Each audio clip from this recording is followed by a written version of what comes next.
Panginoon, sa pagsisimula ng araw na ito, iniaalay ko sa iyo ang aking puso at isipan. Salamat po sa panibagong buhay, sa paghinga, at sa bawat biyayang natatanggap ko.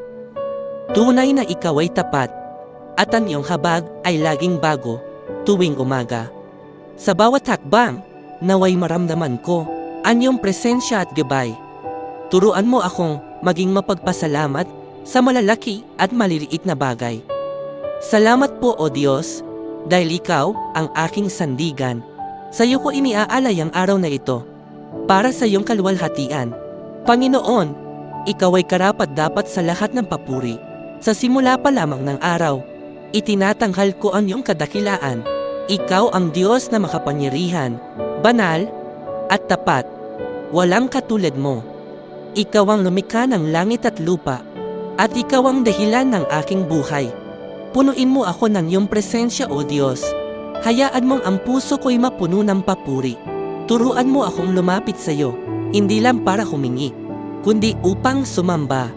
Sapagkat ikaw ay Diyos na karapat-dapat sambahin. Sa araw na ito, nais kong kilalanin ka sa lahat ng bagay, sa mga simpleng gawain, sa pakikitungo sa iba, at sa mga desisyong aking haharapin. Ikaw ang aking nais sundin. Ipinagkakatiwala ko sa iyo ang lahat. Salamat sa iyong kadakilaan. Ikaw ang Alpha at Omega, simula at wakas. Sa iyo ang lahat ng papuri at pagsamba. Panginoon, lumalapit ako sa iyo ngayon ng may pagpapakumbaba. Inaamin ko ang aking kahinaan, ang aking mga pagkukulang, at ang mga panahong lumayo ako sa iyong kalooban.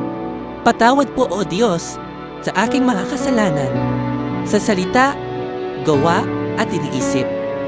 Linisin mo ako ng iyong banal na dugo. Gawin mong dalisay ang aking puso at alisin mo ang anumang karumihan na naglalayo sa akin sa iyo.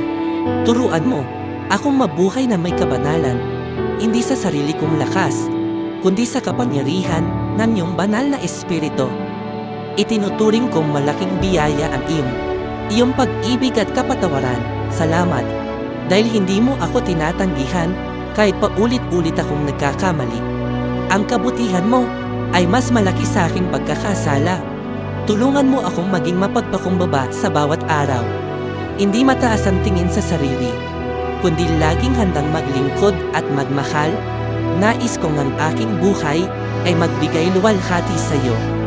O Diyos, tanggalin mo ang anumang kayabangan, galit at pagmamataas sa puso ko. Gawin mong bukas ang aking puso sa iyong pagtutuwid at paggabay.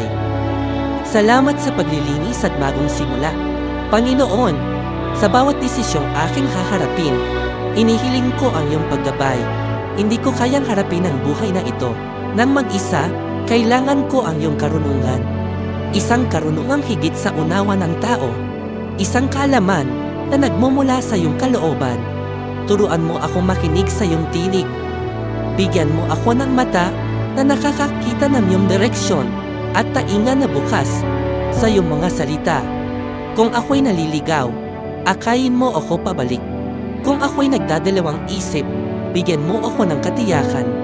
Panginoon, ikaw ang ilaw sa aking landas. Alisin mo ang kalituhan sa aking isip. Palitan mo ito ng kapayapaan.